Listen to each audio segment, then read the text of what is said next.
One person who was always anti-Diddy and was always speaking about Diddy as a problematic person was 50 Cent. He would do a lot of foul shit, like behind the scenes he would do some foul shit, like.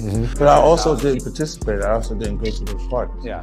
Puffy was playing with your booty in Miami. The courtroom was supposed to be just another formal proceeding, structured, tense, but controlled. But the energy in that room shifted in an instant. The second 50 Cent stepped through those doors, everything changed. It wasn't just his presence, it was his timing, intentional, calculated, disruptive. All eyes turned to him. He didn't speak, he didn't need to. Dressed in a perfectly tailored black suit, signature sunglasses on, he carried the kind of quiet confidence that said, "I've come to watch you fall." And Diddy felt it. Witnesses described Diddy's reaction as immediate and visceral. His jaw tightened so hard you could see the muscles twitching. His eyes widened, then narrowed, and his hands, normally calm, deliberate, expressive, were shaking beneath the defense table.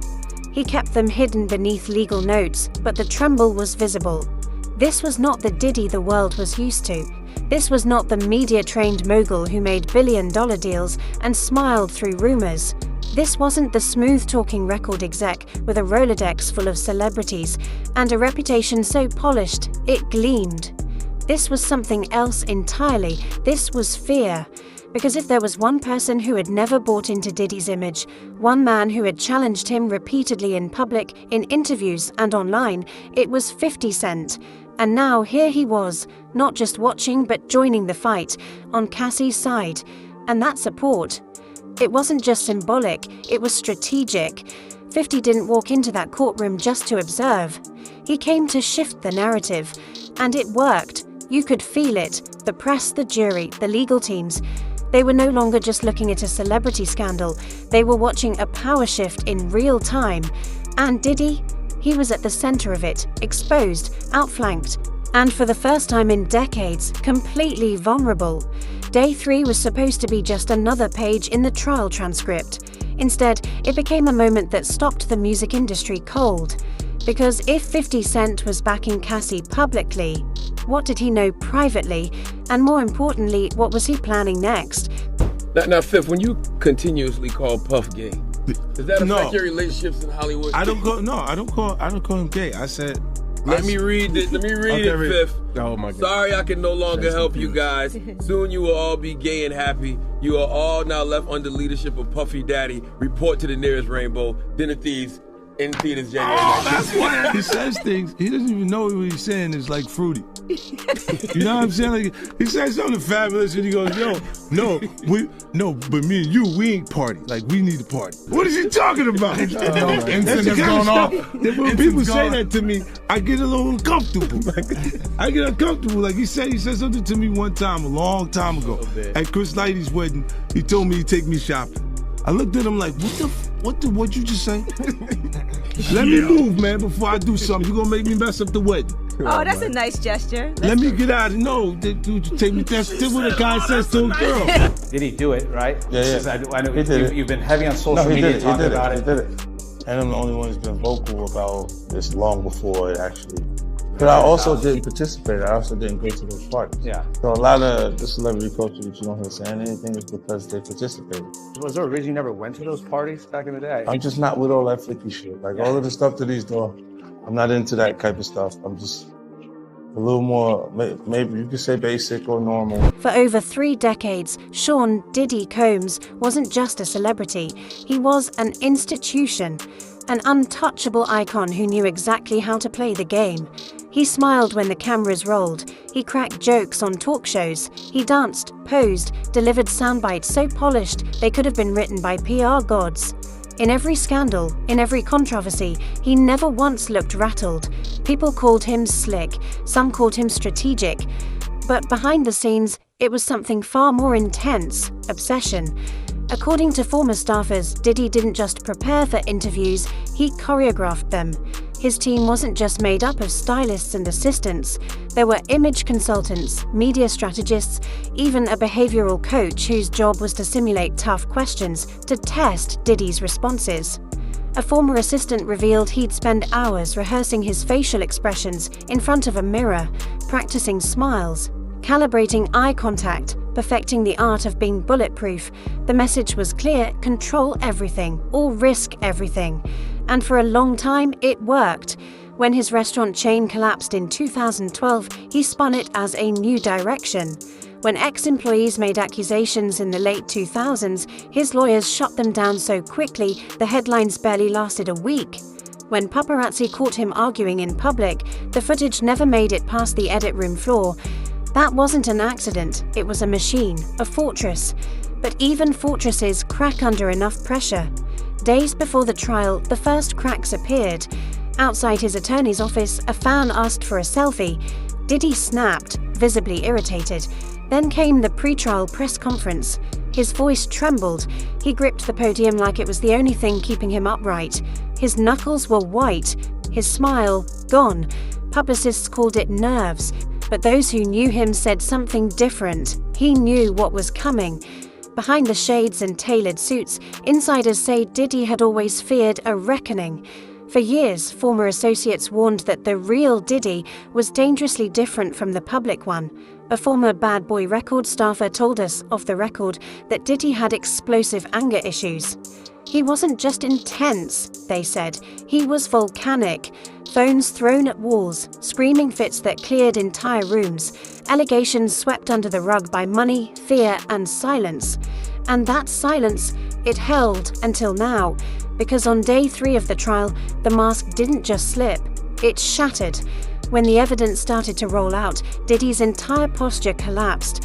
Eyewitnesses described him bouncing his leg under the table so hard it shook the wood. He interrupted his own lawyer 3 times, his voice rising with each objection until even the judge had to warn him. Then the unthinkable happened. Diddy, the man who'd built an empire on control, shouted in open court. A courtroom reporter said it was like watching a dam burst. The man the public had never seen lose his cool in 30 years just exploded, and just when it seemed he might pull himself together, the courtroom doors opened, and in walked the last person Diddy ever wanted to see. 50 Cent, not just a rival, a witness, a threat, a symbol of everything Diddy couldn't silence. And with that, the empire began to tremble.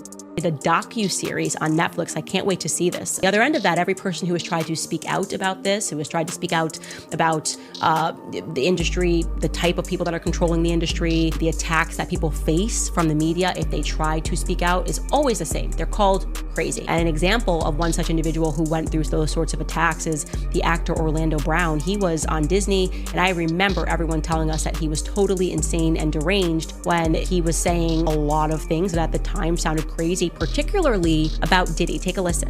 The requirement is you gotta say no to Diddy. If it's new booty in the building, you know he's gonna get it. Don't take your girlfriend to a Diddy party. You can take the, but he won't you. Diddy, to me, is the fall guy. We are still seeing a major effort to protect the big names, just like with Jeffrey Epstein. Tell him the story. Tell him the story. So we talking about rumors, right? Yeah. And we, when you Google his name, there's a rumor that pops up that he was Diddy's boy toy. Oh shit! Right? Wait, so this is so Charlamagne says it's not true. But I told after he brought up the stuff with you, I said, you know what 50 gonna say when he meets you? Oh no, I don't know that was going on. You know, I can't wait to run into him again. What you gonna say to him? Puffy was playing with your booty in Miami. You know what 50 gonna say to you when he sees? What? I heard Diddy touch your butt. Yeah. Wait till I see him. Wait till I see him. I'm like, yo. Yeah. What's happening with Puffy? I know you're not really tapped in, but what is it? The last thing I saw was like a guy there. He was like, yo, he like pushed me into the truck. It really hurt. And he sodomized me. Like he sodomized me. I was like, yo, look. I could find other things to do for money. The rivalry between Diddy and 50 Cent has never been subtle. This wasn't a friendly competition between two moguls. This was a bitter, public, and personal war that simmered for nearly 2 decades. From diss tracks to shady Instagram captions, 50 has never missed an opportunity to throw darts at Diddy. But walking into that courtroom wasn't a jab, it was a declaration. 50 didn't just show up, he made sure the world knew whose side he was on, and it wasn't Diddy's. The moment he entered, the courtroom froze. Witnesses described the silence as so thick, it felt like time itself stopped. Diddy stopped whispering to his lawyer mid-sentence. His head jerked up, eyes wide, his expression a cocktail of shock and something rare, fear. It wasn't just that 50 was there, it was what he represented. He'd been warning the world about Diddy for years, sometimes in humor, sometimes in fury. He hinted, he posted, he poked, and now he was putting his money where his mouth was. Outside the courtroom, 50 faced reporters and dropped a bombshell. He was funding Cassie's legal support through his G-Unity Foundation. But it didn't stop there. "I'm making sure survivors get heard," he said, "and more women will come forward." With that single move, he flipped the power dynamic that had protected Diddy for decades. Inside the courtroom, Diddy was unraveling. Sketch artists captured him glancing over his shoulder again and again at 50, unable to ignore him. And then, just as Diddy was trying to regroup, the prosecution announced something new. Fresh evidence. The timing was brutal. Right as Diddy was cornered emotionally, legally, and publicly, new evidence emerged that would rock the courtroom even harder than 50's arrival. What came next? No one in that room was ready for. He would do a lot of foul shit. Like, behind the scenes, he would do some foul shit. Like, hating on, like, doing things with people I'd done business with that he done business with. He would say shit that I was like, he said that to you? Right. I was like, yeah, so all right. You know what I'm saying? Like, you know, and niggas don't know what they like till they see somebody with it. So they want the girls after you're done with them and shit. Yeah, leftovers. Yeah. You take your leftovers. A lot of niggas have my leftovers. Cassie was not offended by what I was offended by. Wow, they found Kendrick and Wifey. You know, that's obviously doing shopping. They got the same outfit.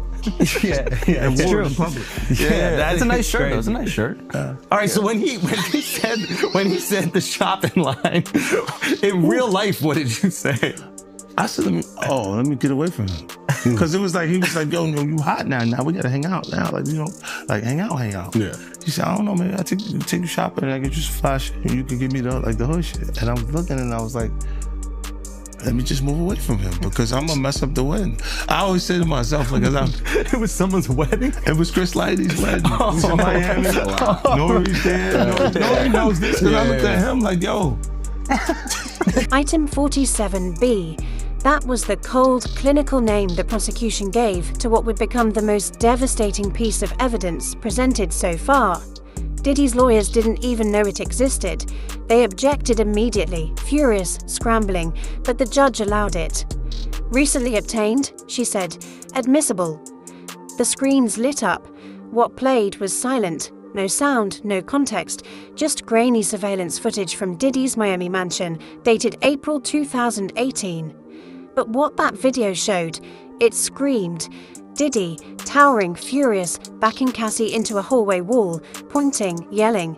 Her body language, defensive, small. She tries to move. He blocks her. Then, in one horrifying motion, he grabs her by the shoulders, shakes her, and throws her to the floor. Gasps erupted in the room. Diddy shot up so fast his chair crashed backward. That's not what happened, he screamed. His lawyer lunged to pull him down, whispering frantically, but the damage was done. This wasn't just a scandal, this was perjury. Just the day before, Diddy swore under oath he'd never, in any instance, laid a hand on Cassie or any woman. He was adamant. There is no footage, no evidence, because it never happened. And yet, here it was, on the screen, unedited, undeniable. He began muttering to himself, shaking his head. He even put his head down on the table at one point, like a man trying to wake up from a nightmare. But this wasn't a dream, it was a reckoning. The judge denied a recess. The jury watched, the public watched, and by the time court adjourned that evening, word had already spread through Hollywood like wildfire. Phones were lighting up, texts flying, screenshots shared. Diddy's empire, built on silence, intimidation, and charm, was crumbling. And the people who once protected him, they were already running for the exits. I feel like all these years, you've been the only one calling this out. I look like I've been the crazy guy for a long time. They say you're a hater. They say you're crazy. Do this, and now everybody's complaining. My ass is hurting. There's all this shit that's coming. 50, you can't make jokes about it. No. The internet might comfort you, bro. All I'm saying is, it might comfort you. You see it now. All of these complaints. People were damn. They were raped and pillaged. This was what was going on, right? And what do I get for I went through years of a hater. You're a hater. You want this and that. I'm just watching. Like, I look at things and go, when you see the new lawsuit coming with Jay, the part with Jay, I go, oh shoot, like. Then I think about it, I go, that had to be there. So when I was saying that he was missing, he just wasn't actively being out there because they was dealing with that. Wait, do you think there's truth to the Jay thing? There's no way. Know, like that, look, like if you say, I have this thing where I'm conflicted when it takes you 20 years to remember something happened to you. Yeah. Okay.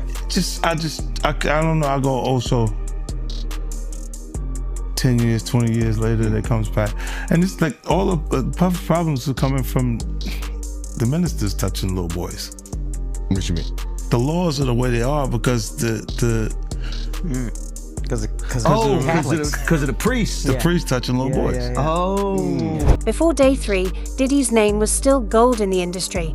Celebrities showed up at his parties. He made hits, made deals, and made everyone money. So when rumors surfaced, most stars said nothing. Why risk the wrath of a king? But when that video aired, everything changed. The first domino fell with a click. Usher, one of Diddy's closest collaborators, unfollowed him on Instagram. Quiet, no announcement, just gone. Then Mary J. Blige, then Justin Bieber. Not only did Bieber unfollow Diddy, he deleted every photo they had ever taken together. Clean slate, erased. This was the beginning of a mass exodus. Public loyalty turned to digital distancing. Celebrities began posting cryptic, ominous messages. Lizzo, believe women. The Weeknd, power isn't truth. Even Drake, usually silent on drama, posted, the truth always surfaces. These weren't coincidences, these were battle lines, and it wasn't just online. Behind the scenes, Diddy's phone calls started going straight to voicemail. Rihanna didn't pick up 6 times. Jay-Z and Beyoncé, who once appeared in public with him, refused to issue statements. The wall of protection that had insulated Diddy for decades was collapsing under the weight of silence and shame. Meanwhile, Cassie was no longer alone. Offers to testify poured in. Female artists, former assistants, even industry veterans. Some reached out directly to her legal team, some anonymously, all of them emboldened. Lady Gaga sent flowers, a note, I believe you. For years, Diddy ruled through fear. Now, fear was working against him. Because this case, it wasn't just about Cassie anymore, it was about the entire industry finally finding the courage to say no more. How much is this guy trying to get? I don't know. Like, it's a simple suit situation, but it's like 20 mil. I can say it. You still have to black his face out. You still have to mimic his voice because he's like, but his voice wasn't even that different. And a little deeper. I was like, almost like, no, that's you, young buck. Yo, I almost felt like it was him. I almost knew who it was. You know what I mean? I was like, nah. You heard what he just said, right? He's like, yo, certain things they let it go by because it's Puff. Like they would look, like he would say stuff, but it's like he wasn't like in the closet, he was like in the hallway. Now you see so much shit that you go, wait. No, this was visible, guys. He was in the hallway. We saw the video. We saw that video. It comes out later. You're like, that's not the closet. That's the hallway. He didn't give a fuck. Like, you could tell that he was already. Nah, New York is dope. Because when Fab, he was like, yo, Fab, we ain't party. Fab was like, nah, we partying tonight. He's like, no, like, but he did party. Yeah. And I'm like, yo, they let that one go? Like, I had to say something about it later because I was like, oh, it was very The courtroom was tense. Cameras clicked softly, journalists scribbled. Every breath seemed to echo. Cassie took the stand just after lunch, and what followed would become one of the most pivotal courtroom moments in recent memory. She described in detail how Diddy controlled her, threatened her, manipulated her. She spoke of fear, isolation, and power imbalance. Her voice never cracked, her eyes never wavered. But across the room, Diddy was crumbling. Court officials later revealed he kept whispering to his attorneys, louder each time. He loosened his tie, then tightened it. His knee bounced non-stop. He looked like a man trapped and desperate. Then Cassie brought up the night in the Hamptons, 2018. Diddy, she said, locked her in a bedroom for 2 days after she spoke to another man. Not yelled, not argued, locked her in. And that was it. The volcano erupted. That's all lies, he shouted, standing. You know what you did. Gasps filled the room. Cassie flinched, but she didn't look away. Security rushed in. The judge slammed her gavel, and then Diddy did the unthinkable. He turned to the back of the courtroom to 50 Cent and snarled, "You'll regret this." It was no longer a trial, it was a meltdown, a live unraveling of a man who built a career on control, now undone by his own fury. 50 didn't move, he didn't speak, he just nodded. Slowly, as if to say, "This is exactly what I wanted," the jury took notes furiously.